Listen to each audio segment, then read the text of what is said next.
Hello everyone and welcome to Cine 103, History of Motion Pictures to 1945, and this is Class 9. We are still in the 1930s, such a fertile period for movies. Lots of great stuff got started in the 1930s. Musicals, horror, new kinds of comedy, verbal comedy, wonderful animation, a very fertile time for movies and really kind of setting things up for the way they would continue to be for the next 50, 80, 100 years. So let's get started.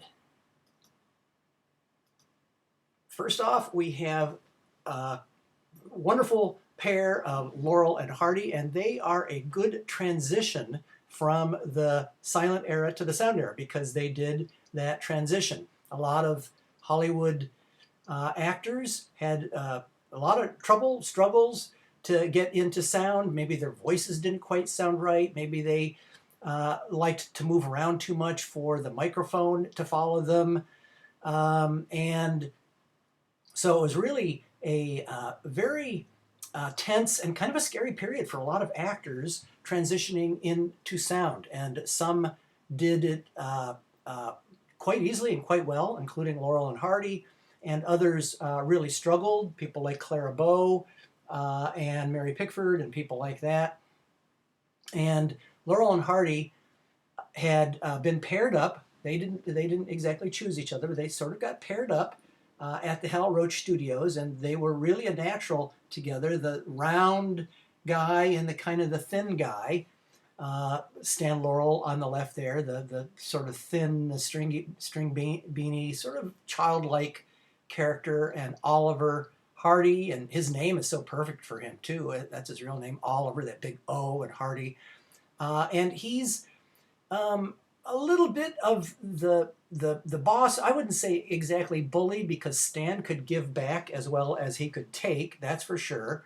But Stan kind of played the man-child, and Oliver usually exasperated at the troubles and problems that Stan would put him in, or them in. In a lot of comedy teams, there is the straight man and the one that gets to be the funny one. And Abbott and Costello were like that, and Martin and Luce were like that, where one would sort of set it up, and then the other one got to be kind of funny or weird or goofy or whatnot. But Laurel and Hardy, neither one was really the straight man. They both were hilarious. They both had their own style and everything. And so they really needed each other, right? That neither one really even ever thought of splitting off and going solo. They were just so perfect together. And there they are wearing their bowler hats, just like Charlie Chaplin. I'm not exactly sure why comedians wore bowler hats. I don't know if somebody thought they were funny or something like that.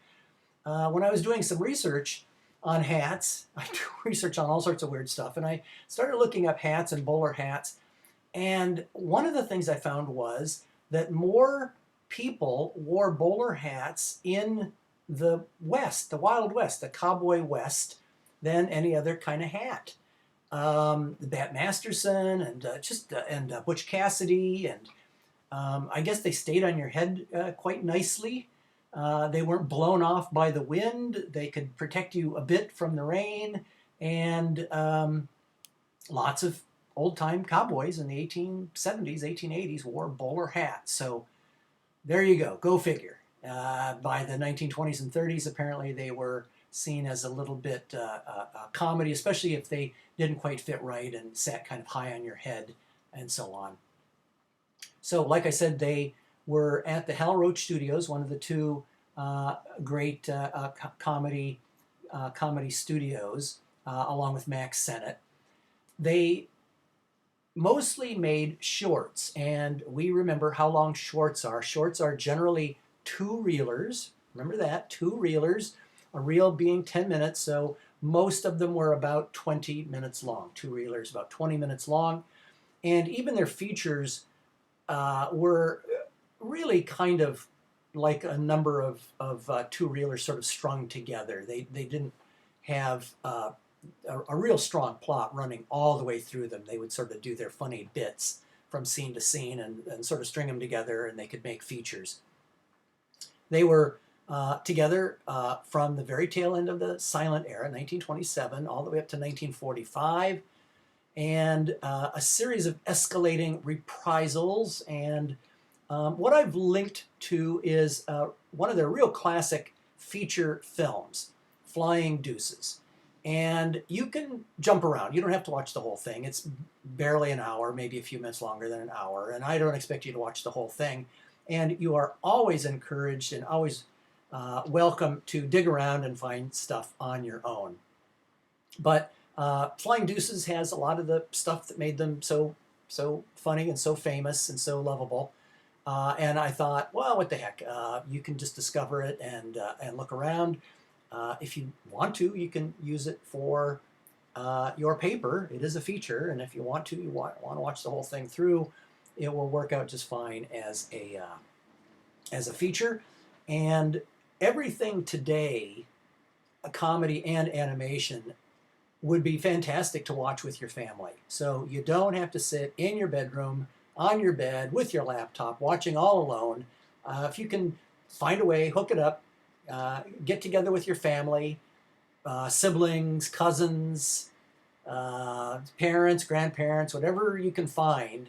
And all this stuff is whatever you choose, whether it's Laurel and Hardy or Snow White. It's all great for the whole family. So when you want to watch a feature, picking from this group would be really fun for the whole family, and I encourage you to do that. Okay, Laurel and Hardy, wonderful stuff. I just love them. Spend some time, check them out. In the meantime, we're going to move on to the Marx Brothers. And they really were brothers. There were 5 of them, and a couple of them sort of faded away. One of them never made any movies, and one of them didn't make too many movies. They were sort of the straight brothers. They tended to play not funny guys. And you can see these guys here. They look a little goofy. You know, Groucho's got that giant, he's on the one on the right with the giant painted on mustache and big thick eyebrows and the cigar. And Harpo in the center with the blonde curly haired wig and the sort of mashed up top hat. And he played the harp, which is partly how he got to be named Harpo. And Chico on the left did a fake Italian accent. And I guess they thought that was very funny back when they were breaking in. But they were all brothers. And in one scene that we'll see, the mirror scene, they're all dressed up kind of like Groucho, and they are brothers, and they do resemble each other quite a bit. They could easily stand in for each other, which is really kind of funny. They came from vaudeville, which is a live stage venue variety show, a live variety show. They could do their skits. There could be singers, pop singers, opera singers, trained animal acts, jugglers, anything to entertain a crowd, really. Anything to entertain a crowd would be in vaudeville. So this is before radio, this is before movies, this is before television, before all that stuff.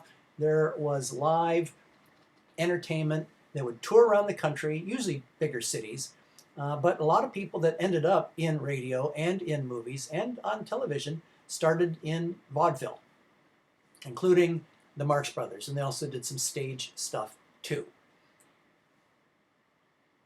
And I've listed sort of what a lot of people consider the 4th Marx brother, and that's Margaret Dumont. She's very funny. She plays a rich lady, always a rich lady, and we can tell she's rich because she has lots of diamonds and wears fur coats, and that is a nice, quick, easy way that rich people, whether comedies or not, could be identified very fast, especially in the 1930s during the Depression. And making fun of rich people during the Depression was a big thing, right? It's a lot of fun. Why not, right? They have money, and we're, poor or out of work or whatever. So making fun of the rich was very common. It's still common today, but it was very common in the 1930s during the Depression. And often the rich are seen as not particularly bad or evil, but kind of like Margaret Dumont, just out of touch, just sort of really out of touch, not really understanding what's going on, and so on. The Marx Brothers usually didn't uh, dive into the Depression per se. They didn't make jokes of, you know, homeless people and bread lines and stuff like that, but they were at their peak in the 1930s, and Margaret Dumont was always Groucho's foil. He would tell her the weirdest jokes and make fun of her constantly, and she just almost like he's speaking a different language, like she didn't even get it, or she didn't even hear it. She just stands there. She rarely even shows any disdain for Groucho. Oftentimes, Margaret, for, well, I would say for various reasons, but for comedic reasons, puts Groucho in charge of something, whether it's a college or a hotel or a whole country. She plays the rich lady who lends the country money or owns the hotel or runs the college, who knows what. And for a number of their films, not all of them, but while they were at Paramount, generally, Groucho would be running things in his weird, crazy way, including an entire country in Duck Soup. And that's the one I normally show, and I've got links, a couple of links to Duck Soup. I think it's really one of their really best movies. It didn't do so well, surprisingly, at the box office, but that's really the one that has held up the best and people still talk about and so on. But they're all pretty funny, especially the ones in the 1930s, I think, are pretty funny. They had a ready-to-go act. They had fine-tuned their comedy so well in vaudeville and on stage that their first 2 or 3 movies were basically just films of their stage show. They had the jokes worked out, they had the timing worked out, they knew where all the laughs were, and pretty smooth, right? Almost like having years of a focus group or years of a test audience. So their first, I think, at least 3 movies, maybe 4, they had basically just filming their stage stuff, and then they went off to do some more movies somewhere mid career. There, they went over from Paramount to MGM. The Paramount movies tend to have some kind of animal in there: Duck Soup, Monkey Business, Horse Feathers, those kinds of titles. And then at MGM, they tend, well, let's get over to it. At MGM, they tend to have day, night, day at the races, night at the opera, and things like that. So pretty much the same, right, really. It was a little bit different at MGM. They were more popular at MGM partly because the producers there started adding in more romance and things like that. To me, it's just really the wrong thing to do. We go to see Marx Brothers movies because they're funny. We don't need to see the young man and the young woman have a romance. That's not really why we go to see Marx Brothers movies. But that's why I'm not a studio head, and they were.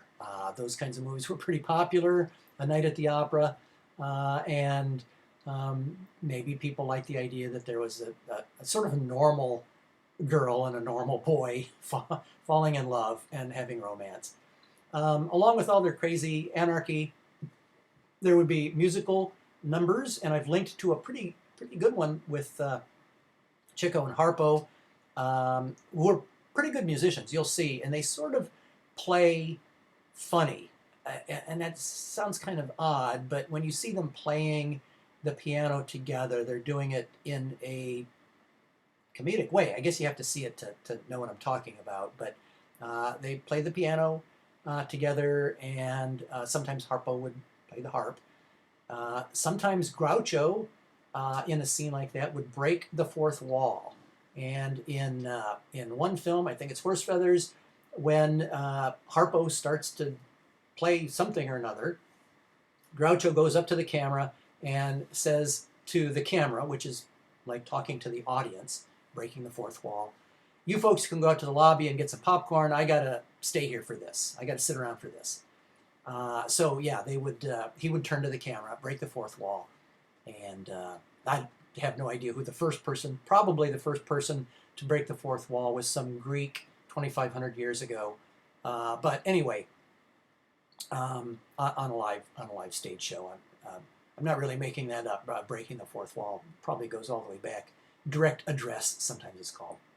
Okay, anyway, Marx Brothers, great stuff. I've got some good links. If you like the Marx Brothers, you can dig around. There's lots of good stuff on there on YouTube to track down, and good features. Like I say, Duck Soup would be the one that I would watch of any of the Marx Brothers films.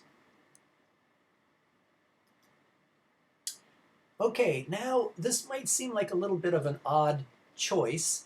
The Kids, the Little Rascals.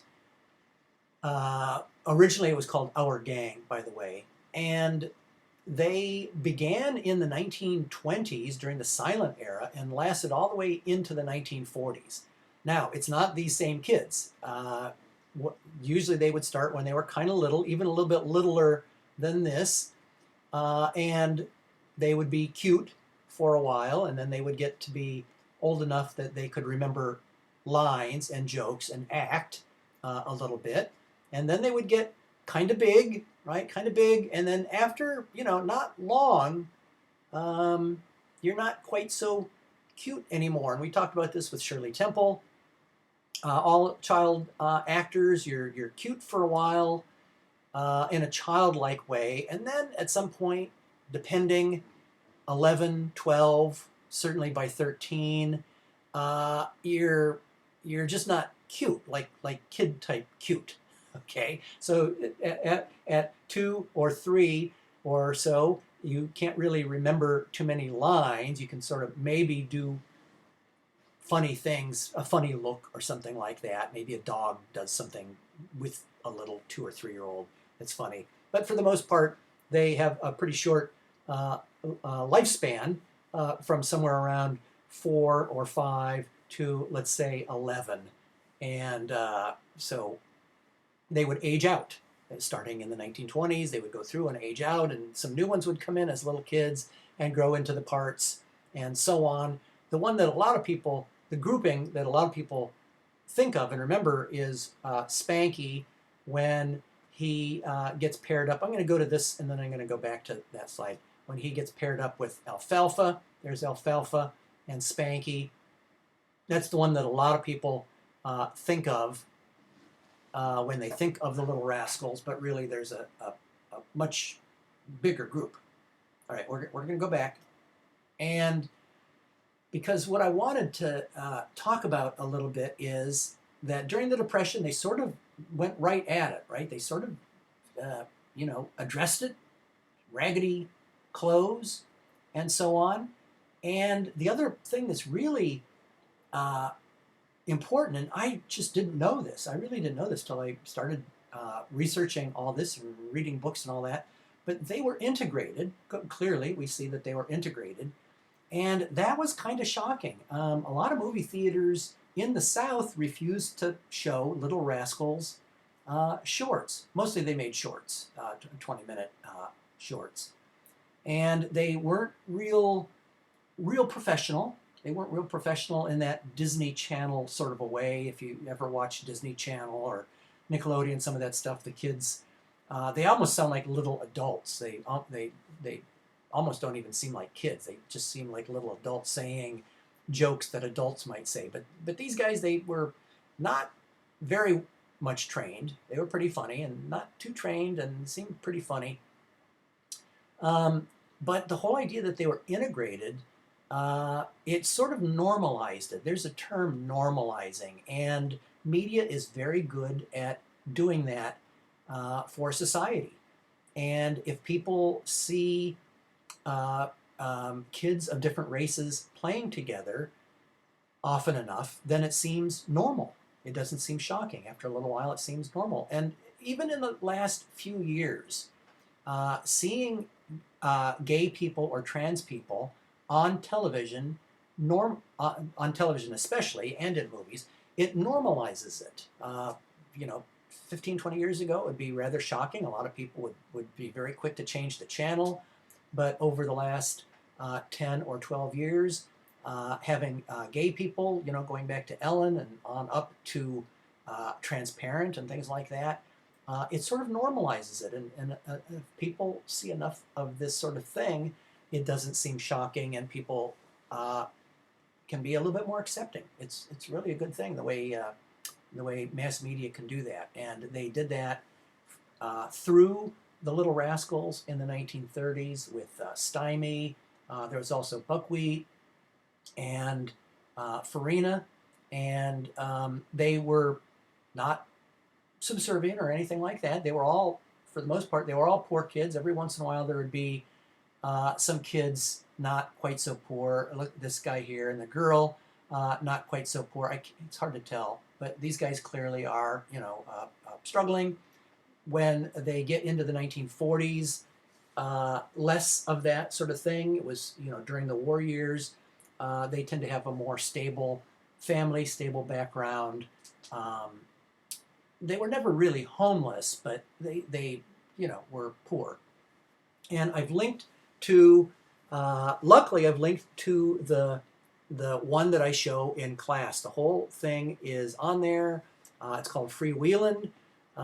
It's about this group right here. Well, Spanky's a little bit younger, but anyway, we get Stymie, my favorite. I love Stymie. He's just so funny. And we see a little rich kid, and he's got a private nurse, and the doctor comes to see him, and he doesn't want to take his medicine.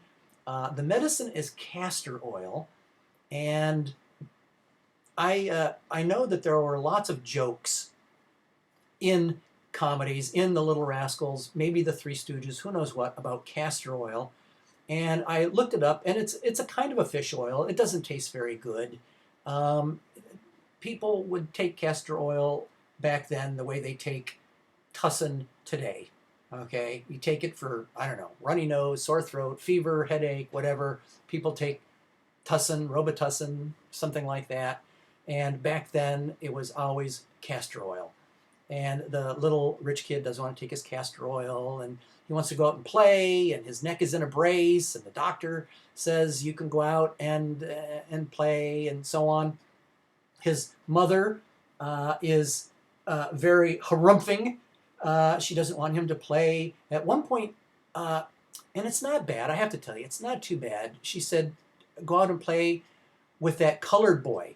And that's as bad as it gets. It's you know, he's poor. I think more than colored. I think it's the fact that they're also poor. But the father, the little boy's father, and the doctor, and all that, nobody references any of that. And the African Americans, the blacks, the coloreds, as they were called back then, very common in movies and society to talk about coloreds or colored people. We see Stymie's mother. She works and does ironing and laundry, and Stymie's going to take the clothes to the big house, right? That would be the little rich kid's house up on the hill. And Stymie's older sister is a maid working there. So yeah, that's probably reflective of society. That's probably reflective of society of that period. They are working, they're employed, they're not lazy, or any of those other awful cliches that sometimes find their way into the media. And in The Little Rascals, all of the black people are treated quite fairly in a 1930s or 1940s sort of a way, if you kind of get where, you know, society was quite different in the 30s and 40s, but adjusting for that, they're treated quite fairly, I think. So freewheeling, a lot of fun, and they have built a kind of a car. Usually the stuff that the poor kids would build would be out of found stuff, bicycle tires and things, and there's a mule that's the engine, and it's quite funny. It's quite funny. And a lot of times the rich kids would have the nice go-kart or the nice doll or the nice whatever. But the poor kids, the gang, would be having more fun with their weird and jerry-rigged stuff than the rich kids would have with their store-bought stuff. So that's a running theme through all this too. The poor kids seem to be having more fun, really, than and the rich kids want to play with the poor kids. It's not like the poor kids want desperate to play with the rich kids. So I like that, and it's a good episode. You can check that out, or wander around through YouTube and find some other stuff. And there's kind of the group that a lot of people know: Spanky and Alfalfa and Darla, and I think this is Buckwheat. Yeah, that's Buckwheat. In their little clubhouse, and they're a little bit more middle class by the late 30s and into the early 40s. And 220 shorts, that's a lot, and 41 different child actors as they would age through the process. So a lot of people, like me and lots of other people, like Steven Spielberg and George Lucas and people like that, they learned about all this stuff from television. And TV syndication in the 1950s and 1960s, it really revived a lot of stuff, frankly. A lot of cartoons, for sure, live action, and serials, and even movies. It even sort of revived Frankenstein and Dracula and The Mummy and all that. So a lot of stuff was sold to television from the studios. When the studios were done with those movies playing in theaters, they almost wanted to just throw them out and save space. It just seemed like a big waste. We got all the money, we've squeezed all the money out of these things as we can, they thought to themselves, right? What else are we going to do with this stuff? It's already played in the theaters. And so they thought it was just kind of wasted. But television comes along in the 1950s. They do not have a whole lot of programming yet for television, especially stuff for children. But there's all this stuff, all these cartoons, all these hundreds of Popeye cartoons and Bugs Bunny cartoons and Little Rascals and so on. The Three Stooges were huge stars in the late 1950s and early 1960s. It was very strange that they were really big stars. They started making feature films in the 1960s. They were way too old to be doing feature films. Their peak was, 25 years earlier when they were in their 20s and 30s. Now they're like in their 40s and 50s, and it's a little weird, but they made feature films because their syndicated shorts were so big on television. Chaplin, Keaton, all that kind of stuff, very big in 1950s, 1960s, before television could ramp up production and start making children's fare. Often, after school, there would be a kids show with a host, a live action host.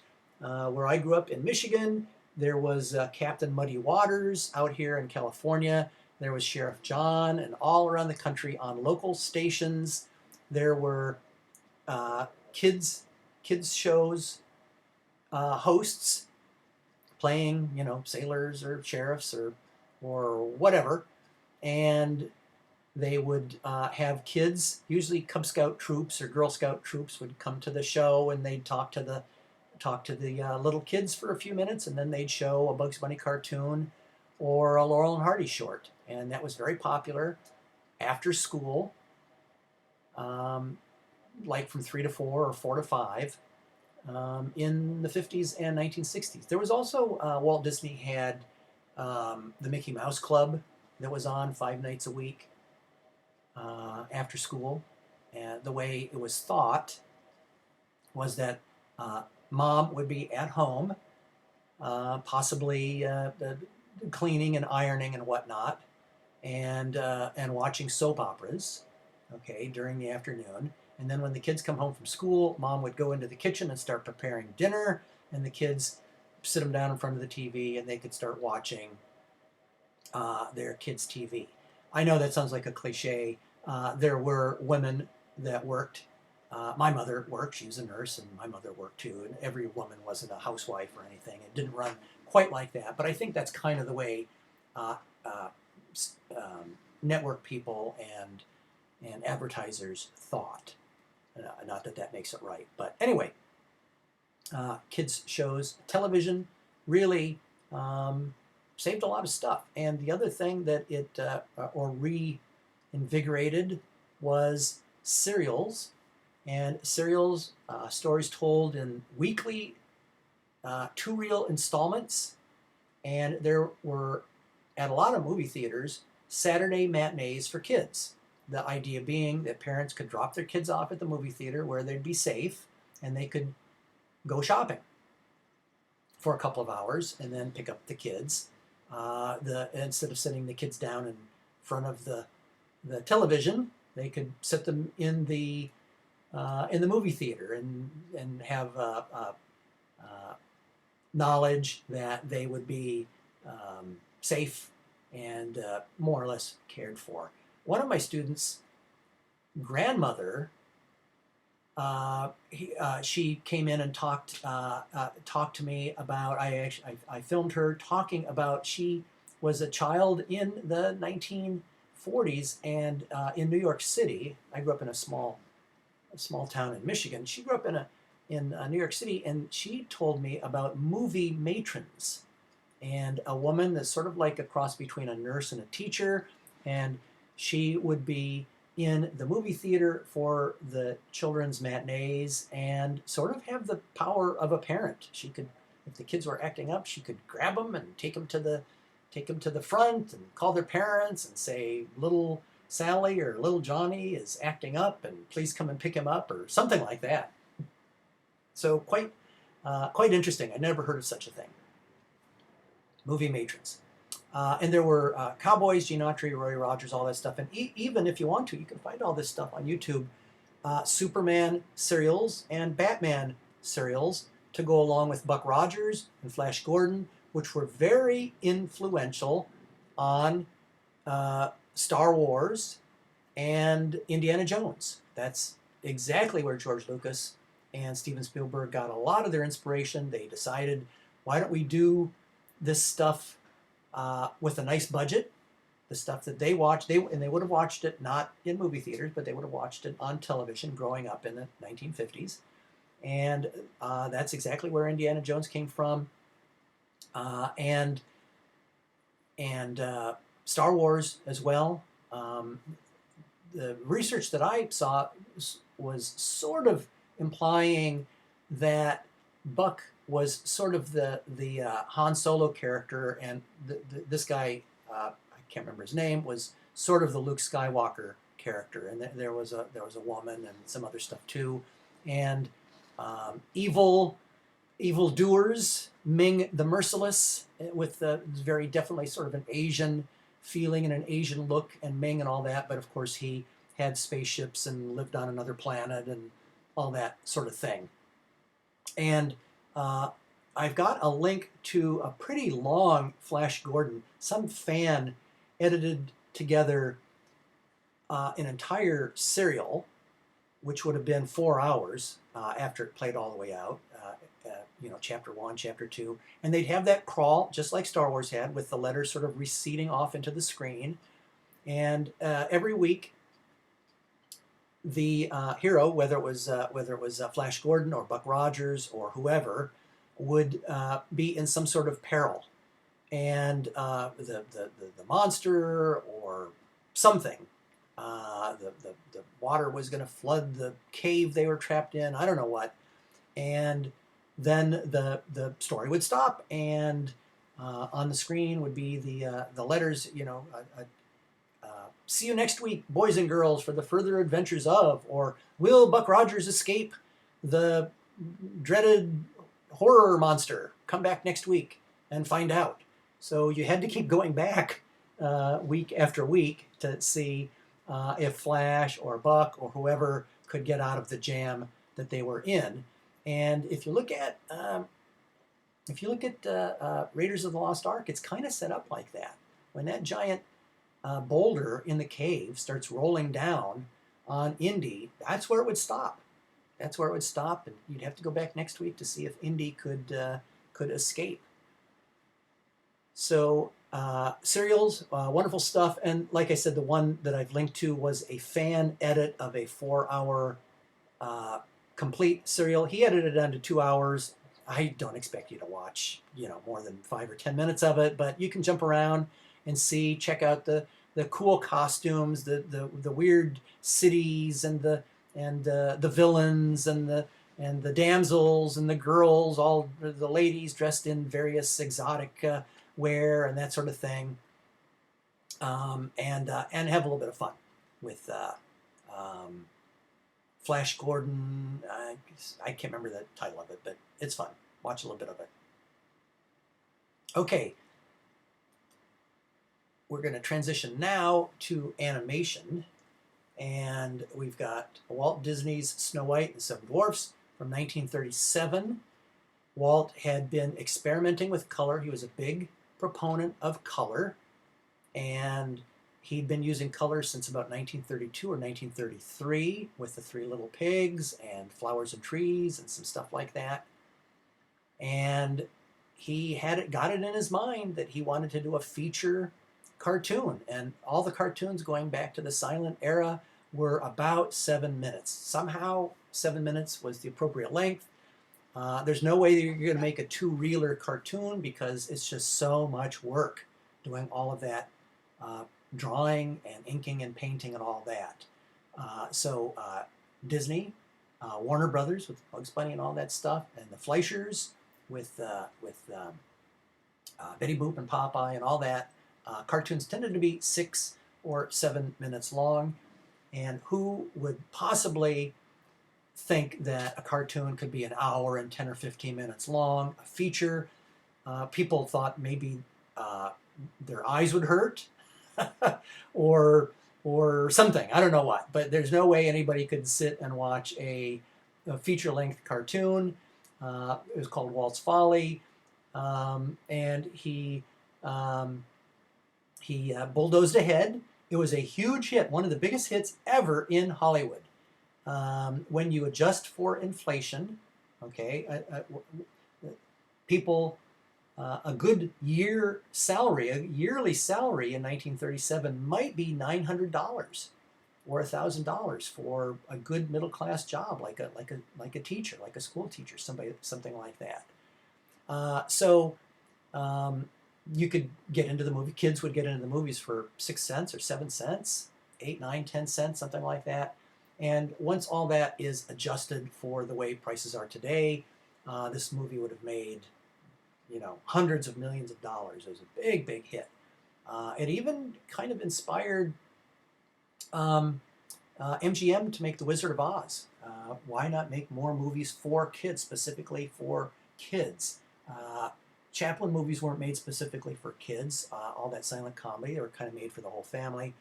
But thanks to Walt Disney and thanks to Snow White, stuff was starting to be made specifically for kids or their family. Kids can go to the movie and bring their parents along with them.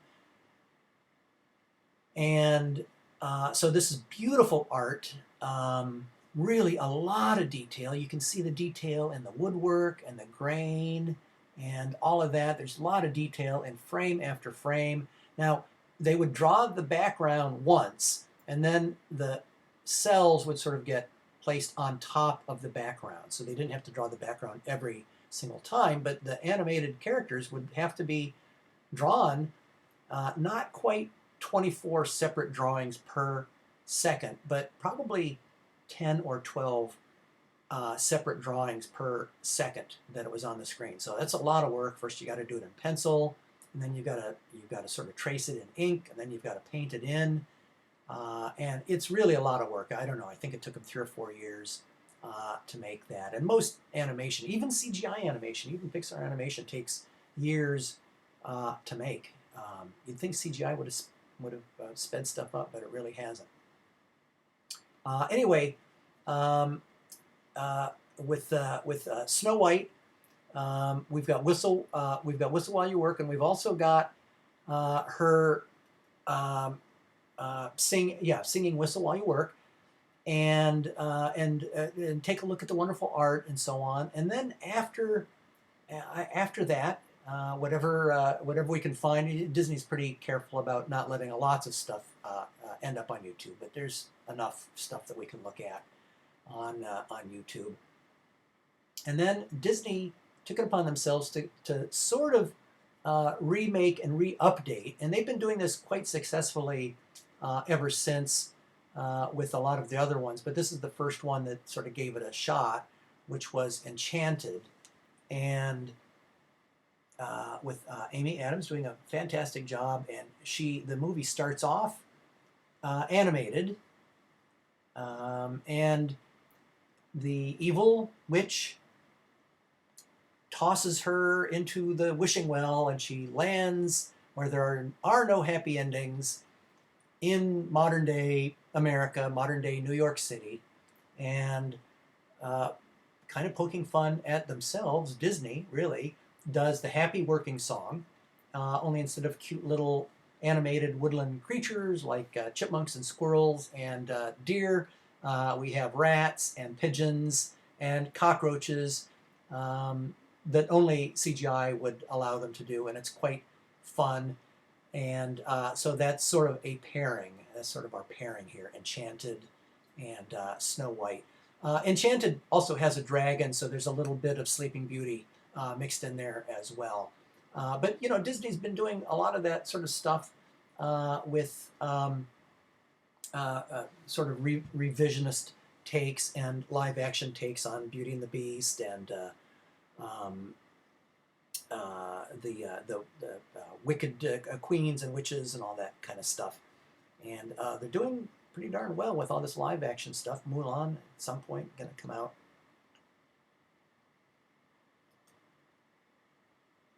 So Disney had some classic feature animation. I thought I'd list the ones that were done under Walt's guidance, or most of the ones that were done under Walt's guidance. After Snow White, there was Pinocchio and Fantasia, then Dumbo, Bambi, Cinderella, Alice in Wonderland, Peter Pan, Lady and the Tramp, Sleeping Beauty, and that is kind of the spine of Disneyland with Sleeping Beauty's castle and all the rides, the Alice in Wonderland, the teacups, all that kind of stuff. And a lot of people consider this one, Pinocchio, to be really the height of the art of animation and the heart as well. You know, he's a puppet marionette come to life, and he wants to be a little boy. And there's the fairy. What is she? Fairy princess something. The blue fairy, blue something. Sorry, I'm blanking on that.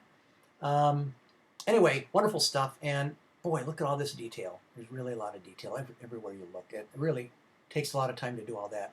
When animation got into the 1950s, they really toned back. They really pulled back on all that detail.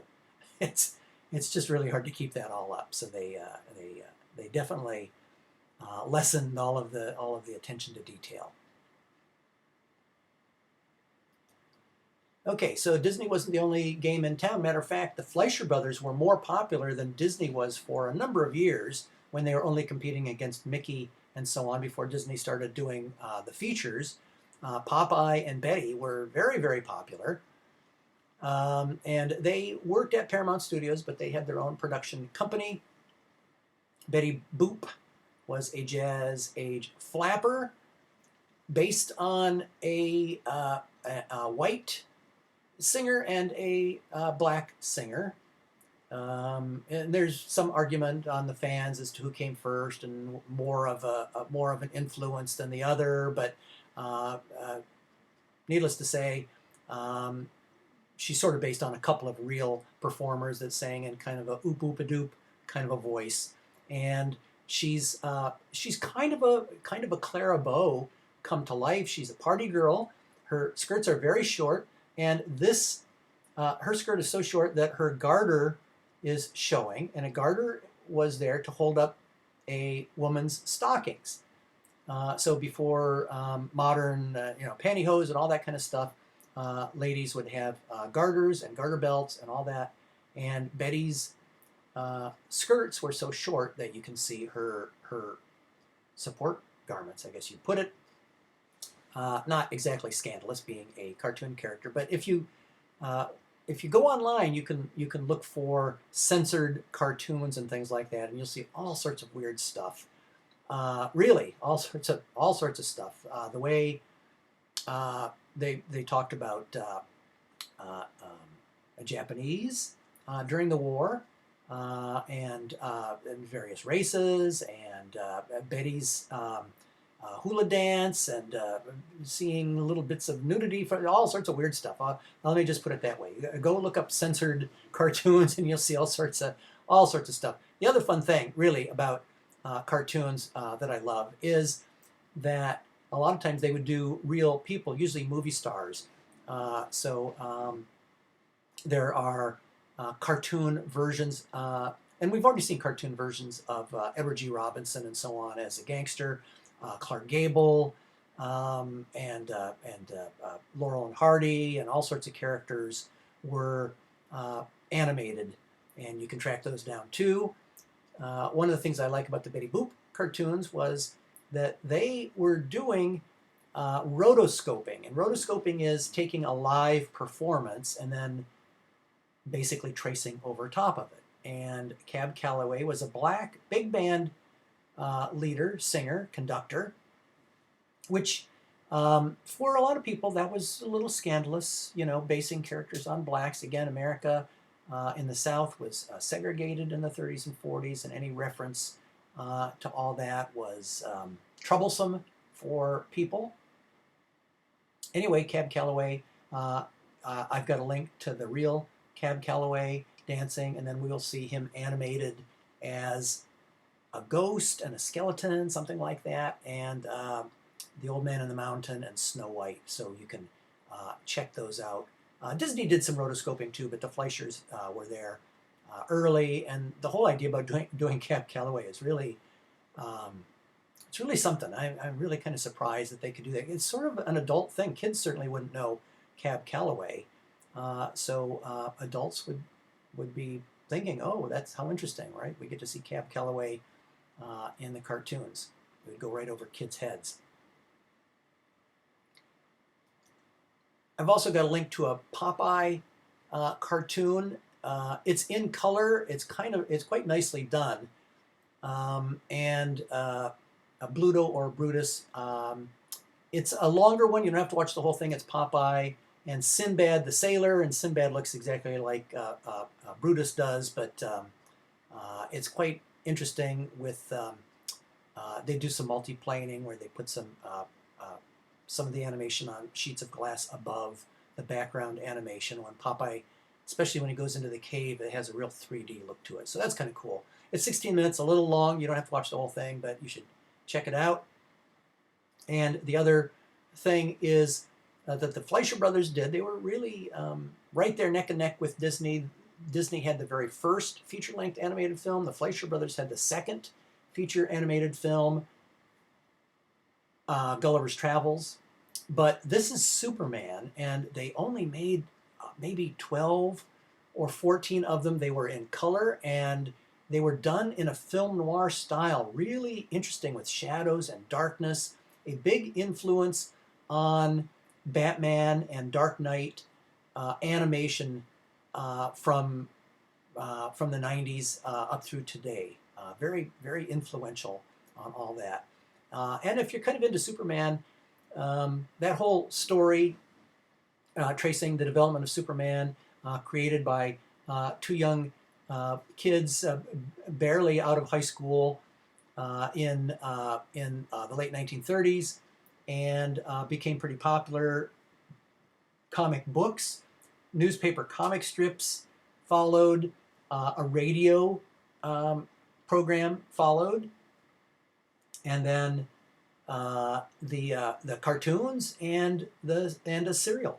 So all that stuff happened pretty fast for Superman, really, from the comic books, newspapers, radio, all that. And these are fantastic. They're gorgeous art, airbrushing, and all of that. I've linked to my favorite of the set, which is the Bulleteers, and the cityscapes are really quite nice. So enjoy that. It's really a lot of fun. And finally, I know we've already seen a little bit of Bugs Bunny with the gangsters, but I wanted to bring back to Bugs Bunny because they did a lot of Bugs Bunny stuff with classical music, and to me that's very interesting. There's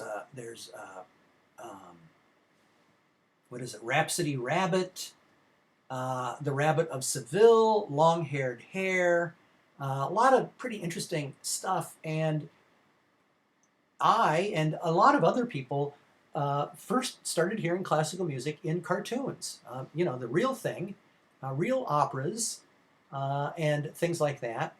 And so I've linked to a number, Long-Haired Hare and Rhapsody Rabbit and stuff, and then some cool sci-fi stuff. It's kind of a compilation traveling to space. So the whole idea of Bugs Bunny working in classical music is really a lot of fun. So Looney Tunes, Merry Melodies, sort of the same thing. And Bugs working in classical music. And you'll when you hear it, you'll know it. You'll say, "Oh yeah, I remember that. I've heard that." And that was likely your first introduction to classical music. Today, in the summer, and I hope we have some classical concerts this summer at the Hollywood Bowl and places like that. They have Bugs at the Bowl and Bugs on Broadway. And the people at the Hollywood Bowl will have the orchestra playing the classical music that Bugs plays in the cartoon, and then the cartoon will be projected on a big screen overhanging the orchestra.